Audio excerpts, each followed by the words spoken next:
안녕하십니까. 경제와 사회 문제를 데이터로 쉽게 풀어보는 미스터 큐TV입니다. 날이 무척 덥습니다. 빨리 방송을 좀 하고 좀 산에를 한번 다녀올까 생각 중인데요. 한번 그 방송을 시작해 보도록 하겠습니다. 일단 제목은 미국은 그 대형주가 시세를 내고 있습니다. 특히 빵 중심으로요. 반면에 한국은 대형주는 무겁고 반면에 유동성은 넘치기 때문에 이 유동성 기반한 중소형주 쪽에서 산발적이긴 하지만 랠리가 지금 펼쳐지고 있는 그런 상황입니다. 그래서 이제 시장에 한번 질문을 한번 던져보고 싶습니다. 첫 번째는요, 최근 보면 유튜브라든지 다른 여러 이제 그 매체를 통해서 시장 폭락을 예상하는 그런 어떤 저명한 미국 같은 경우도 그렇고요, 국내도 그렇고, 그다음에 투자자, 전략가 또는 이제 그 석학들 이런 분들이 지금 뭐 시장 폭락을 예상 또는 예견하고 계신데요. 과연 이제 이분들이 생각하는 그런 폭락의 정도는 어느 정도냐? 정말 우리 그 시스템을 붕괴시킬 정도의 그 폭락이냐? 아니면 그런 폭락이 만약에 온다면 언제냐? 그 시기를 특정할 수 있느냐라고 물어본다면 공통점은 모르겠답니다. 거기서부터는. 그래서 우리가 이제 시장을 대함에 있어서 그런 그 논리에 깊이 빠져들면 볼 걸 못 보는 그런 우를 범할 수가 있습니다. 저는 사실은 시장을 볼 때 약간의 음모론을 가미해서 봅니다. 음모론을 가미해서 보는 이유는 뭐냐면요. 저는 그 시장이 그렇게 그 자연스럽게 움직이는 부분도 있지만 일단 그런 인위적인 어떤 힘이 작용하는 그런 부분도 상당 부분 있다고 생각하기 때문에, 그리고 또 제 눈으로 확인한 부분들도 있었고요. 그래서 그 이런 부분이 일단 있다고 그 생각하고 일정 부분, 그것도 100%는 아니고요. 일정 부분 가미해서 보면 비교적 시장이 선명하게 보이는 경우가 많습니다. 그래서 저는 일단 약간의 음모론을 가미해서 시장을 보고 있고요. 그래서 이제 결론적으로 말씀드리면 그런 거에 너무 빠져들지 마시라라는 말씀을 일단 드립니다. 언제인지 모르면 아무 의미가 없습니다.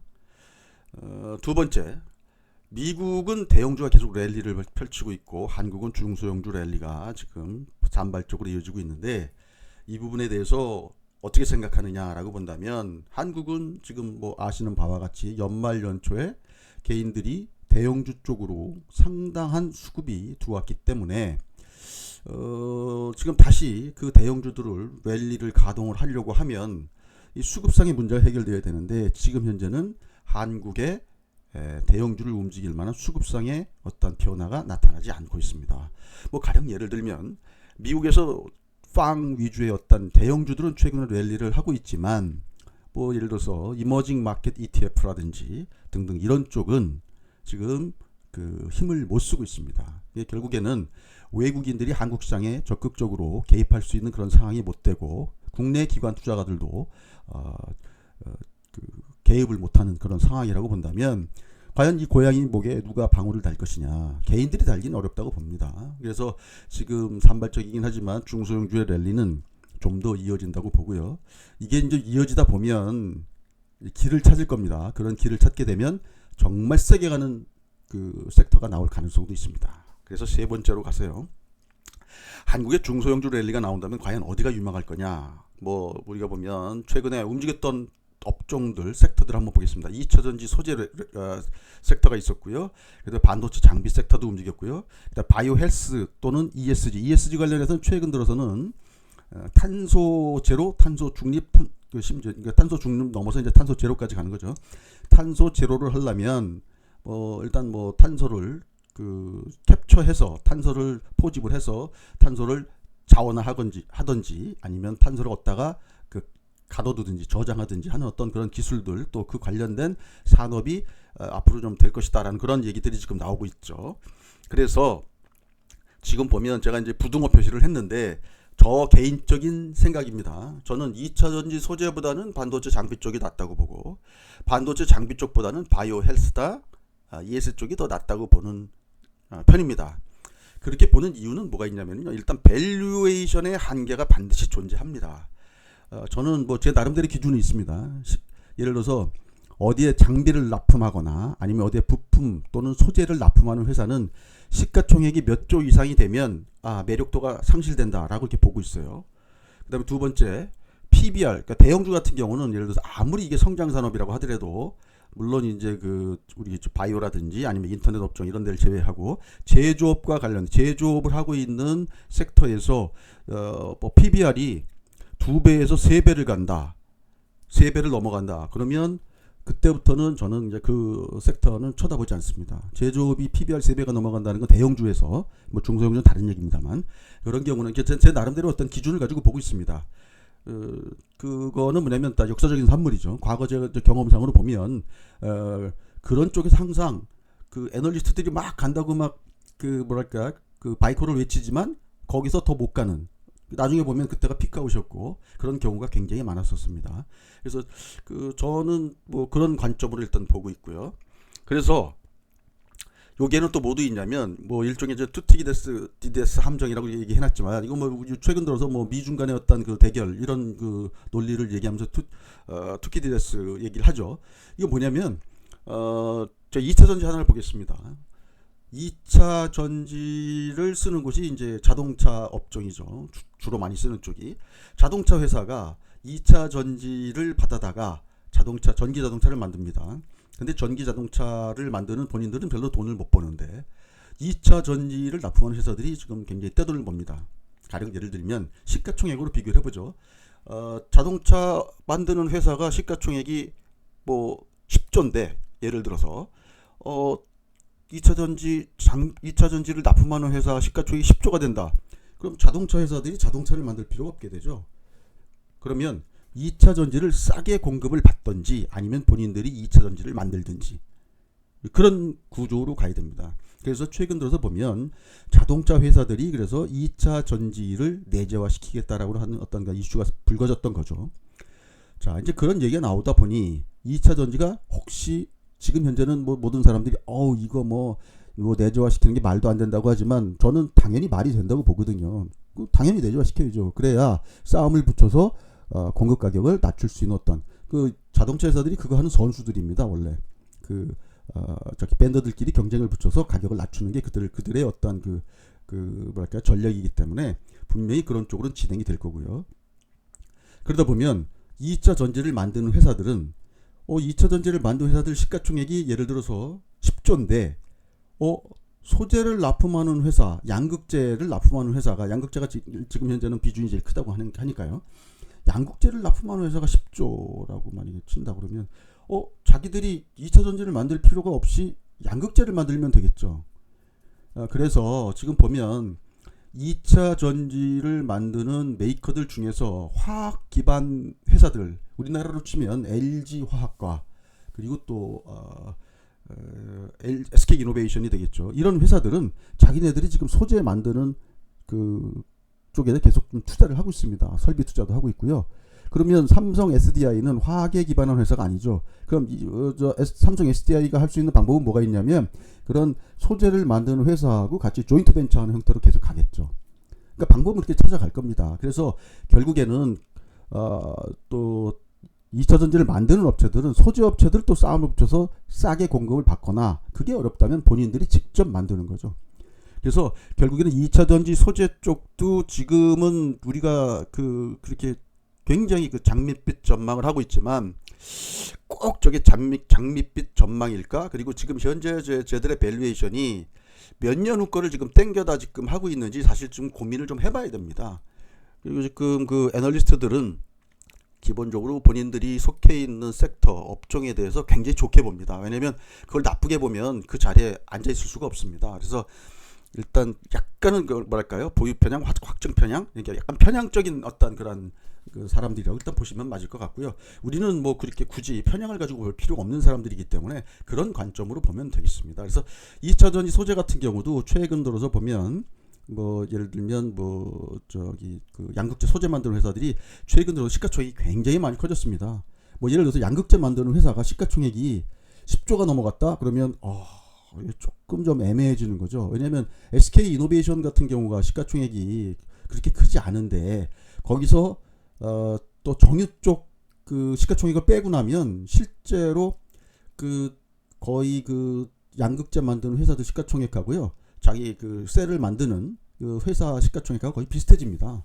그래서 이런 현상이 좀 벌어진다고 보고 있습니다. 그래서 2차 전지 소재 쪽보다는 저는 이제 반도체 장비 쪽이 좀 낫다고 보고요. 반도체 장비 같은 경우는 어쩔지 모르겠습니다. 이쪽도 지금 보면 특히 그 뭐랄까요, 설비 투자가 이루어지는 쪽이 물론 삼성전자도 하지만 글로벌 업체들이 전부 그 설비 투자를 하고 있기 때문에 삼성전자에 특화되어 있는 반도체 장비 쪽보다는 삼성전자보다는 삼성전자 이외에 그 업체들과 거래를 많이 하고 있는 그런 반도체 장비 업체가 오히려 더 낫다고 봅니다.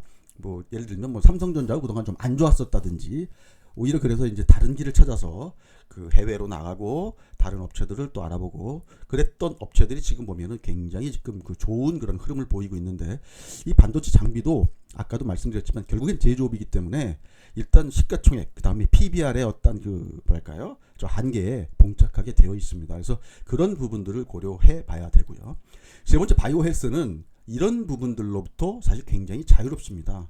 시가총액을 얼마를 봐야 되느냐, 밸류에이션 어떻게 해야 되느냐, 그다음에 PBR이 몇 배냐, 뭐 PBR 몇 배냐 이런 건 별로 관심이 없죠.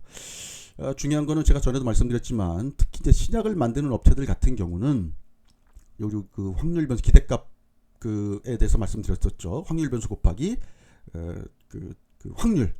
그래서 지금 그 성공할 확률이 높아지면 높아질수록 그 기대값들이 커지는 그런 구조를 갖고 있다고 말씀드렸습니다. 그래서 임상 단계가 좀 위로 올라간다든지 아니면 우리가 합리적으로 추론을 해봤을 때 굉장히 성공할 확률이 높다라고 판단된다면 그런 회사들은 주가들이 굉장히 올라가는 그런 경향이 있습니다. 과거에 신라젠 같은 회사들도 시가총액 10조까지 갔었던 그런 경험이 있습니다. 최근 들어서는 ESG 관련도 지금 보면 바이오 헬스나 ESG는 경기라든지 그 다음에 이런 어떤 그 모든 어떤 조건들로부터 좀 약간 자유로운 그런 그 부분이 좀 있습니다. 그래서 이런 쪽도 좀 일단 그러니까 보면 2차 전지 소재 쪽보다는 이게 제 개인적인 생각입니다. 반도체 장비 쪽이 좀 낫다고 보고요. 반도체 장비 쪽보다는 바이오 헬스나 ESG 쪽이 오히려 더 좋아 보인다는 그런 말씀을 좀 드립니다. 자, 그래서 좀 전에도 말씀드렸지만 시장에 폭락을 예측하는 분들이 많이 계시고요. 그렇지만 저는 지금 시장을 관통하는 변수가 뭔지 파악하는 게 가장 중요하다고 이렇게 말씀을 좀 드립니다. 우리가 우리 인간의 어떤 사고체계에 있어서 의사결정을 내릴 때 10가지 변수를 고려한다고 했을 때 10가지 변수를 고르게 그 고려해서 의사결정을 내린다고 보지는 않습니다. 우리는 뭐 예를 들어서 뭐 10가지 그 고려해야 될 변수가 있다고 본다면 그 중에서 가장 중요한 한두 개에 의해서 의사결정을 내린다고 보고 있거든요. 그래서 저는 지금 시장을 관통하는 변수들 여러 가지 보지 말고 한두 개에 집중하자는 그런 말씀 드립니다. 이렇게 보는 게 제 과거 경험으로 보면 시장을 가장 그래도 그 뭐랄까요, 그 정확하게 맞출 수 있는 그런 그 방법이다라고 이렇게 생각을 하고 있습니다. 너무 많은 것을 고려하다 보면 결국엔 어떠한 결론도 내릴 수 없는 뭐 그런 그 상황이 올 수가 있습니다. 그래서 전 오늘 좀 말씀드리고자 하는 게 좀 명확하게 좀 말씀을 좀 드리고 싶은 게 이런 겁니다. 계속 말씀드리지만 제가 이제 시장이 과연 위험이 예상된다고 하면 그 위험이 예상되는 시기가 언제냐라고 이렇게 특정할 수 있어야 되거든요. 우리가 그 시기는 피해가자가 일단 그 뭐랄까요, 그냥 일반적인 전략이고요. 두 번째는 피해만 가지 말고 혹시 그 시기를 우리가 활용할 수 있는 방법이 없겠느냐. 우리 뭐 시장에서는 하락에 베팅할 수 있는 어떤 상품들이 많기 때문에 그런 부분들에 대해서 한번 좀 고려해보자라는 그런 생각을 좀 말씀드리고요. 두 번째, 지금 현재 시장을 관통하는 지표는 저는 이제 실질 금리라고 이렇게 생각을 하고 있기 때문에 과연 지금 실질 금리가 방향을 어떻게 잡느냐에 따라서 시장은 뭐 조정이 나온다면 조정이 나올 수가 있다. 근데 중요한 건 시장이 조정이 나올 때 나중에 분명히 실질 금리가 올라가고 있어서 뭐 어렵다라는 얘기가 분명히 나중에 나올 겁니다. 예에 대해서 조금 더 자세하게 말씀드리죠.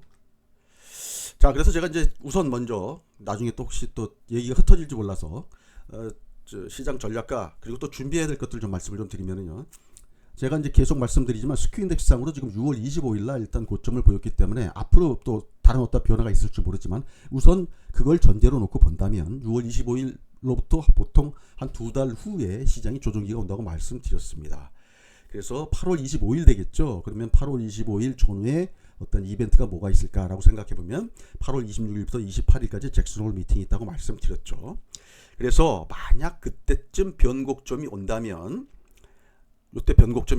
만약에 잭슨홀 미팅 전이면 8월 23일 제가 계속 말씀드리면 미국 시장의 그 조정은요 대충 월요일 날 많이 옵니다. 제가 지난주 월요일 날도 금요일 날 보통 얘들이 금요일 날은 주식을 잘 안 빼거든요. 금요일 날 조정이 나와서 월요일 날 혹시 그 조정이 좀 시장이 좀 혼미스러울지 모르니까 좀 조심은 좀 하자라는 말씀을 제가 좀 드리긴 했지만 보통 월요일 날 얘들이 이제 스타트하는 그런 경향이 있습니다. 그래서 그렇다면 8월 23일이 이렇게 보이고요. 만약에 잭슨홀 미팅 후라면 8월 30일이 이렇게 보인다라는 그런 말씀을 좀 드립니다. 그 다음 주 월요일이 되겠죠. 그래서 아까도 말씀드렸지만 이 시기 전에 혹시 상황이 어떻게 될지 모르니 예상된다면 일단 몸을 좀 가볍게 하고 이 시기는 제가 전에도 장난삼아 말씀드렸지만 기름장어처럼 빠져나가자라는 그런 말씀을 드렸고요. 만약에 약간 이때 빠져만 나가지 않고 좀 소액으로라도 저 계속 말씀드려요. 소액으로 만약에 이런 그 위험에 해지를 한다면 해지를 하고요. 만약에 해지가 아니라 약간 스페큘레이션 한다면 투기를 약간 한다면 풋옵션 쪽의 어떤 매수를 고려해 보는 것도 굉장히 좋은 대안이 될 수가 있다라는 그런 말씀을 좀 드립니다. 그러니까 뭐 일단 이런 쪽을 한 번도 안 해보신 분들은 그걸 어떻게 하는데요? 라고 물어보시는 분들 계시겠지만 제가 영상 중 혹시 전에 옵션에 대해서 간단하게 설명한 영상들이 있습니다. 그 옵션을 모르시는 분들도 아마 이해하실 수 있는 그런 상품인데요. 그러니까 그런 설명인데 한번 보시면 괜찮을 것 같고요. 아니면 그 주변에 이거 뭘까 이게 특히 이제 뭐랄까 옵션을 매매하시려면은 준비가 되게 많이 되어 있어야 됩니다. 뭐 요새 보면 무슨 뭐 증권사에서 교육도 받아야 되고 모두 해야 되고 그런 게 있으니까 미리 준비해 놓으셔야 된다는 거죠.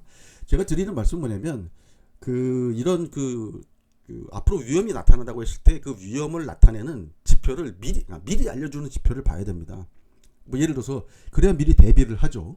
뭐 지나고 나서 위험이었습니다라고 말하면 안 되는 거니까. 그래서 지금 보면 제가 스큐인덱스에 대해서 말씀을 좀 드리지만 이 스큐인덱스 같은 경우는 그런 용도로 만들어진 겁니다. 이게 사실은 뭐 통계를 전공하셨던 분들도 이 스큐니스라는 그 개념이 사실 굉장히 쉬운 개념은 아니거든요. 그러니까 우리는 이걸 어떻게 활용할 거냐가 굉장히 중요해요.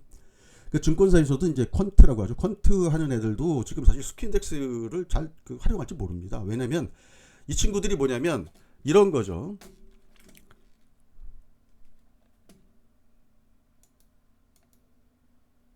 여기 보시면 그 스큐인덱스가요. 뭐 얼마 이상 되면은 뭐 뭐랄까요? 위험을 알리는 신호다라고 이렇게 그 설명은 되어 있지만 지금 보시면 이게 이런 고점이 나오고 나서 바로 오는 게 아닙니다. 근데 이제 그런 것들을 좀 저도 한 뭐 10년 넘게 이제 이런 걸 보면 제가 전에도 말씀드렸죠. 직원들한테 이거 미리 얘기해 놓습니다. 저도 이제 그 일이 바빴기 때문에 그 당시에 이제 그 매니지를 해야 되는 어떤 그런 그 자리에 있으니까 야 이거 보고 있다가 저기 뭐지 그 고점이 나오면 얘기를 좀 해라. 보통 이게요. 이게 꾸준히 인내심을 가지고 볼 수 있는 그런 지표들이 아닙니다. 그래서 보통 이런 상황이 와도 이때 주가가 조정받는 게 아니기 때문에 그 사람들이 이게 다 잊어버리게 되죠. 근데 중요한 건 이런 고점이 나오고 나서 제가 전에도 말씀드렸죠. 계속 관심 있게 보니까 한 2달 정도 지나면 뭐 한 10주 정도 된다고 말씀드렸죠. 한 2달 정도 지나면 시장이 조정이 나오더라. 그런 말씀을 좀 드렸습니다. 그래서 지금 제가 지금 6월 25일 이때라고 말씀드렸습니다. 그래서 이게 그때쯤 되면 뭔가 변화가 올 거다. 그러면 이제 이때가 이제 8월 25일이면 미리 대비를 하고 준비를 할 수가 있죠. 뭐 이런 좋은 사실은 어떻게 보면 이게 좋은 툴이라고 말씀드릴 수 있겠습니다. 전에 이거 3차례 말씀드렸죠. 제가 이제 방송을 하면서 말씀드릴 수 있었던 3번입니다. 이게 지금 위험을 회피하는 자리도 제가 찾아낼 수가 있고요. 반대로 또 뭐냐면 이때 들어갔던 그 파생 상품들이 이제 그 뭐랄까요? 이제 다시 되갚는 그러니까 이제 감았다 푸는 자리도 보통 우리가 발견할 수가 있거든요. 그래서 이제 꼭 들어갔던 그 포지션을 다 풀면 근데 거기가 대충 보면 가격상으로 바닥 언저리가 됩니다. 그래서 그때부터 다시 주식을 하면 되겠죠. 요런 시기만 피하자는 겁니다. 요런 시기만. 다음엔 이제 실질금리 말씀드리기 위해서 10년물 금리 지금 보시면 이게 지금 금리가 이렇게 내려가고 올라가고 뭐 이런 과정에서 보면 어떤 사람들은 뭐 시장이 이제 인플레가 굉장히 올 것 같다는 어떤 강하게 말씀하시는 분들이 나오는가 하면 또 인플레가 아니다 지금 디플레 걱정할 때다라고 얘기하는 분들 나옵니다. 우리는 이 가운데서 중심을 잡을 수가 없죠. 그렇지만 우리는 중심 잡아야 됩니다. 이거 중심 못 잡으면 왔다 갔다 하다 보면 사실 죽도 밥도 안 됩니다. 그래서 지금 보시면 여기도 지금 그 제가 지금 말씀드리는 건 이 금리 가지고 보지 말고 금리 이면에 실질 금리를 보자고 말씀드렸습니다. 그렇게 보는 이유는 제가 약간의 음모론적인 시각을 가미해서 본다고 말씀드렸죠. 이 사실 실질 금리도 제가 보기에는 일정 부분 마사지가 가능한 그런 지금 지표입니다. 그런 지금 경제 지표입니다. 지금 보시면 얘가 지금 1.281로 이날 마무리됐습니다. 자, 제가 이제 기대 인플레죠. 기대 인플레 같은 경우는 이게 지금 보면 팁스라고 있죠. 팁스하고 그 10년물 국채하고의 어떤 그 차에 의해서 결정되기 때문에 이것도 결국 국채이기 때문에 연준이 지금 국채를 월 800억 불씩 매입을 할 수가 있죠. 그래서 그 매입을 강하게 하느냐 약하게 하느냐에 따라서 어느 정도 얘도 사실은 조정이 뭐 100%는 아니겠지만 일정 부분 조정이 가능하다고 봅니다. 그래서 마사지라는 표현을 썼지만 그래서 지금 보시면 얘도요. 지금 보시면 이때 이렇게 쭉 내려갔다가 쭉 올라갔다가 지금 내려와서 여기서 이러고 있습니다. 밴드 내에서 지금 움직이고 있습니다. 여기 밴드 내에서 움직인다는 얘기는 이거 누군가 지금 그 약간은 좀 마사지를 하고 있다고 보는 거죠. 자, 그래서 실질 금리는 제가 말씀드리지만 명목 금리에서 기대 인플레를 뺀 것이라고 말씀드렸습니다. 그래서 좀 전에 말씀드렸던 1.128, 그다음 2.35를 빼주면 마이너스 1.07이 나오는데, 자, 최근 16일부터 보시면 이렇게 돼 있죠. 지금 마이너스 1.07이니까 지금 어땠습니까? 금리가 실질 금리는 지금 보시면 작년 2020년 요때부터 보시죠. 이때부터 한 번, 두 번, 세 번, 네 번, 지금 다섯 번째 이 마이너스 1% 밑으로 지금 내려가는 이런 그런 상황을 보이고 있죠. 지금 보시면 이때 찍었다가 강하게 올라올 때 이럴 때 보면 주가가 조정이 나왔습니다. 그럼 얘도 지금 어떻습니까? 만약에 앞으로 이 기대 인플레가 죄송합니다. 실질 금리가 이런 식으로 만약에 급하게 상승이 나온다 그러면 주가가 조정이 나올 수가 있겠죠. 자, 이게 지금 사실은 인과관계가 좀 애매합니다. 얘가 올라서 주가가 조정이 나오는 건지 아니면 주가가 조정이 나오면서 얘가 올라가는 건지는 모르겠으나 서로 뭔가 그 전후 관계가 뭐 분명치 않지만 관계가 있다는 거죠. 상관이 분명히 상관관계가 있습니다. 정황상. 그래서 지금 보시면 자, 실질금 보겠습니다. 명목금리가 이만큼 올라갈 때 기대인플레가 요만큼밖에 안 올라가면 어떻습니까? 실질금리는 결국에는 얘에서 얘를 빼주니까 요 정도 상승이 나오겠죠. 반대로 명목금리가 내려갈 때 명목금리가 요만큼 내려가는데 얘가 이만큼 내려간다 그러면 얘는 올라가는 상황이 됩니다. 실질금리는. 그래서 지금 보시면 지금 팬데믹 이후에 최저 수준에 지금 근접해 있다라고 지금 말씀을 좀 드릴 수 있겠고요. 그 다음에 페드의 국채 매입 강도가 커진다는 얘기는 뭐냐면 이 명목금리를 계속 10년물 국채를 계속 사면 명목금리가 계속 내려갈 수가 있겠죠. 근데 이제 이게 만약에 얘를 강하게 못 사면 얘는 어떻게 보면 내려가는 힘이 약하고 이제 올라가는 힘이 좀 세지겠죠. 근데 이제 중요한 건 이제 기대 인플레가 얘가 올라가는 것만큼 따라 올라주지 않으면 실질 금리는 올라갈 수 있게 됩니다. 그래서 테이퍼링에 의해서 만약에 국채를 매입하는 강도가 약해지면 명목금리는 어쩌면 상승하는 쪽으로 나오고 이걸 예상해 보는 겁니다. 근데 이제 기대 인플레가 생각만큼 많이 따라 올라오지 않으면 그죠? 경기가 좋아지는 속도보다 만약에 금리가 빠른 속도로 올라가는 그런 상황이 만약에 하게 된다 그러면 이게 전체적으로 보면 실질 금리가 올라가는 그런 상황이 되겠죠. 그래서 이제 조정이 나올 수 있는 그런 그림이 만들어질 수 있다고 말씀을 드리는 겁니다. 자, 그다음에 이제 말씀드릴 수 있는 건 뭐 이런 것들이죠. 과거에 제가 한번 말씀드렸던 건데요. 10-입니다. 10년물에서 2년물 투텐 스프레드입니다. 장단기 금리차라고 하죠. 이거 같은 경우는 보통 한 6개월 정도 선행한다고 보통 얘기를 해요. 그래서 여기 보시면 여기 음영 구간이 지금 보면 경기 침체기 또는 주가가 이제 가격이 안 좋았던 폭락했던 그런 시기였는데 이때도 마찬가지고. 보면 이거 가까운 것부터 보겠습니다. 이미 이제 물론 당연히 이게 팬데믹 때문에 빠졌다고 생각하지만 이미 그 전에 요게 한번 나왔었습니다. 이런 자리가. 그래서 이때부터 생각해보면 한 6개월 정도 지나고 나서 그 시장이 폭락이 나온 거고요. 이때도 마찬가지입니다. 뭐 6개월이라는 건 6개월 정확하게 6개월이 아니라 6개월 어떨 때 6개월 이상 걸릴 때도 있고요. 자, 이런 겁니다. 왜냐하면 장단기 금리차가 안 좋으면 이때 장단기 금리 이것도 굉장히 좋은 지표인 게 뭐냐면 이거 뭐 매번 이거 가지고 올라가니까 사야 된다, 떨어지니까 뭐 해야 된다, 이거 별로 제가 보기에는 그 도움 안 되는 얘기인 것 같고요. 이런 상황이 왔을 때만 보는 겁니다. 이런 상황이 왔을 때만. 그래서 이런 상황 같은 경우도 오면 경기가 안 좋기 때문에 이런 거죠. 그래서 경기를 좋게 만들기 위해서 통화 정책을 강하게 씁니다. 그래서 오히려 이 마이너스가 나오고 나면 오히려 주가가 올라갑니다. 이때는. 자, 지금 주가는 올라가지만 한 6개월 정도 후에는 조정 들어간다고 생각되면 우리는 뭐랄까요? 미리 대비할 수가 있겠죠. 그 준비를 하면서 갈 수가 있다는 그런 좋은 지표가 되겠습니다. 그래서 아까도 말씀드렸지만 이런 미리 예고하는 지표를 가지고 미리 대비하자는 그런 말씀을 좀 드립니다. 자, 그래서 계속 말씀드리지만 뭐 정리해서 말씀드리겠습니다. 유명 전략가들이 말하는 폭락 시기는 언제냐? 공통점이 뭐냐면 폭락 시기를 아무도 얘기해주지 못한다는 겁니다. 뭐 다음 달입니다. 뭐 1년 후입니다. 10년 후입니다. 뭐 그런 식으로 얘기하면 뭐 누구나 다 할 수 있는 얘기죠. 그래서 만약에 폭락 여부나 또는 시기를 특정하지 못한다면 폭락인지 아닌지 모르지만 조정이 예상되는 시점에 한번 대비를 하는 게 이게 바로 현명한 전략이다라고 이렇게 생각을 한다고 말씀드리는 거죠. 지금 현재로는 지금 제가 보는 지표상으로는 8월 말 정도가 일단 가능성이 높다고 보는 거니까 그 전까지 이렇게 보는 거고요. 그 전까지는 유동성에 따른 수익률 게임은 지속되니까 이에 맞춰서 시장에 대응하는 게 제가 보기엔 좋은 현명한 전략이라고 그렇게 생각을 합니다.